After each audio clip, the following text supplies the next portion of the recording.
다음은 윤석열 후보 관련 내용으로 이어가겠습니다. 공식 선거운동 첫날 윤석열 후보는 서울 현충원 참배를 시작으로 청계광장에서 출정식을 열었습니다. 윤 후보의 메시지 보시죠. 튼튼한 안보로 대한민국을 지키겠습니다. 북핵과 미사일, 북의 도발에는 단호히 대처해서 우리 국민의 생명과 안전을 지키겠습니다. 국민 위에 군림하는 청와대 시대를 마무리하고 국민과 동행하는 광화문 시대를 열겠습니다. 권한은 전문가와 실력 있는 사람에게 과감하게 위임하고 결과에 대한 책임은 온전히 제가 지겠습니다. 무엇보다 참모 뒤에 숨지 않겠습니다. 후보께서 함께 국민들에게 정책을 전달할 수 있도록 힘차게 출발할 수 있도록 격려해 주시기 바랍니다. 정책 배달 시작할까요? 좋아! 빠르게! 이재명 후보가 부산에서 서울로 상행선을 탔다면 윤석열 후보는 서울을 시작으로 대전과 대구, 부산으로 하행선 방향으로 움직일 예정입니다. 경부선 상행선을 따라가는 이 후보와 정반대 일정인데 이 앞서 들으신 것처럼 윤 후보는 출정식에서 정권 교체와 광화문 시대를 강조하면서 대선 승리를 다짐했습니다. 자, 참모 뒤에 숨지 않겠다 이 말이 굉장히 기억에 남는데 국정 현안을 두고 국민들과 소통하겠다. 또 이 문재인 정부를 겨냥하는 듯한 발언들도 있었습니다. 자, 윤 후보의 메시지의 핵심 포인트는 어떤 점이었다고 지금 느끼셨나요? 일단은 안보를 강조하는 건 보수 결집. 네. 그리고 지금 그 외에 지금 말씀하셨던 것처럼 참모 뒤에 숨지 않겠다. 또 유능한 인재를 등용하겠다 하는 그런 부분들은 현 정부와의 차별화, 그러니까 정권 심판론을 강조하기 위한 것으로 보이고요. 네. 또 저번 주에 아까 언급하셨던 것처럼 소위 적폐 수사 논란에 관련해서 문재인 대통령이 사과를 요구하면서 그러니까 지금 윤석열 후보 대 이재명 후보의 구도에서 윤석열 후보와 문재인 대통령의 구도로 어느 순간 좀 변화가 되면서 당시에 이재명 후보의 존재감이 떨어지는 것 아니냐 이런 얘기들이 좀 나왔었습니다. 물론 그로 인해서 이재명 후보도 소위 친문 지지자분들 중에 일부 이재명 후보를 지지하는 쪽으로 선회한 분들도 있는 것 같습니다만 정권 심판론이 더 우위에 있는 상황이라 윤석열 후보 측에서는 지금 이 구도가 나쁘지 않다고 판단하고 있는 것 같고요. 그래서 이 부분을 조금 더 강조한 게 아닌가 싶습니다. 네. 근데 저는 좀 뭐랄까요? 좀 불편했어요. 아, 그래요? 물론 이제 안보를 강조한 거는 보수 후보로서 너무나 당연한 거고요. 보수의 선명성을 가지고 나가는 게 매우 중요하니까 그런데요. 그러니까 문재인 정권 심판론을 아마 제기하려고 하는 것 같아요. 그때 윤석열 후보가 문재인 정부 시절에 뭐 했습니까? 서울중앙지검장 했죠. 검찰총장 했잖아요. 문재인 대통령이 임명한 겁니다. 그래서 배은망덕이라는 얘기가 나오는 건데요. 그러니까 정권 심판론은 어떤 행위에 대한 정책에 대한 비판에 조금 더 집중하는 모습을 보이면 어떻겠나.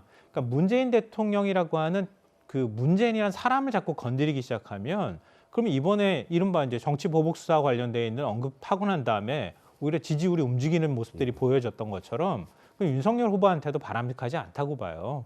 그러니까 문재인 정부에서 이루어졌던 정책이나 이런 부분에 대해서 좀 비판을 집중하는 게 오히려 윤 후보한테도 낫다.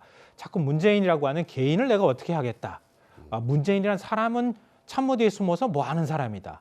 그리고 이전 노무현 김대중 정부하고 달리 문재인 정부를 그러니까 이전 정부 민주정부를 계승했다고 하면 그건 사기다. 뭐 이런 식으로 표현하는 것은 저는 윤 후보한테도 별로 도움되지 않는 얘기라고 생각합니다. 네. 이번 대선은요, 역대급 비호감 대선이다라는 평가가 많죠. 자, 지난 주말 윤석열 후보가 열차 좌석에 구두를 신은 채 발을 올려놓은 사진이 공개되면서 또 논란이 되기도 했었는데 국민의힘에서는요, 이재명 후보가 과거에 한 음식점에서 흡연을 하는 사진으로 또 비매너 논란 맞불을 놨습니다. Manners maketh man. 다리가 저리면 주물러야지 그걸 구두발을 올려놓습니까? 문제의 본질은 예. 구두는 벗으셔야죠. 제가 이런 부분에 대해서는 늘 더 유의해 나가도록 그렇게 할 생각입니다.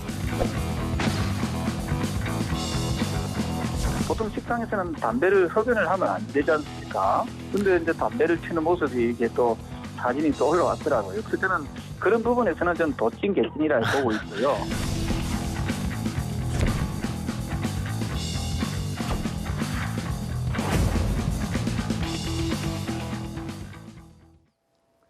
국민의힘 주장에 따르면 이재명 후보의 이 흡연하는 사진은 지난 2014년 4월로 추정이 된다라고 합니다.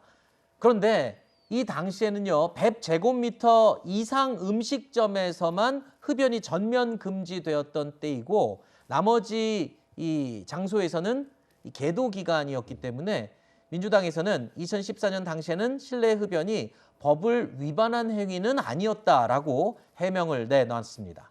자, 여야가 서로를 향해서 한 사람은 신발 신고 기차 의자에 다리 올렸다. 또 한 사람은 식당에서 담배를 피웠다.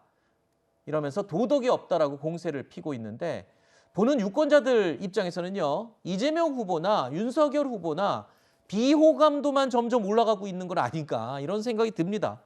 씁쓸합니다. 근데 이제 구두발 문제가 또 논란이 되니까 2014년 사진까지 꺼내가면서 이제 뭐 공중도덕을 지키지 않은 후보다 이렇게 공격하는 건 조금 제가 볼 땐 구차해 보여요. 저 유권자들이 그걸 꺼내가지고 지금 독인객인이다 이렇게 표현 나왔지만 그렇게 생각하겠는가? 그렇게 생각하지는 않을 거라고 보고요. 뭐 과거에 사실은 언론사나 이런데 어느 사무실이나 마찬가지 가면은 거의 뭐 너구리 굴을 연상케 할 만큼 그렇게 담배를 많이 피우던 시절도 있었는데요. 2014년이면은 이제 그 실내 금연이 단계적으로 전면화되는 시점이었던 거예요. 그 시기와 맞물렸던 그 어느 시점이었던 것 같아요 보니까. 그리고 굳이 그렇게까지 공격하는 거는 일종의 뭐 후보 간에 한쪽에서 우리 후보한테 불리한 게 있으면 상대편도 똑같이 그걸 그런 후보다 이렇게 해서 좀 희석시키려고 하는 전략을 좀 담고 있는 그런 역공인 거라고 생각합니다. 저도 개인적으로 김성환 평론가님하고 생각이 좀 비슷해요, 이 부분은. 그런데 저는 이게 과연 국민의힘만의 문제인가라는 생각은 좀 드는데요. 네. 이제 이런 이제 대선 과정에서 뭔가 하나 논란이 터지면 어떤 방식이냐면 여야 거의 비슷합니다. 너네도 그랬잖아.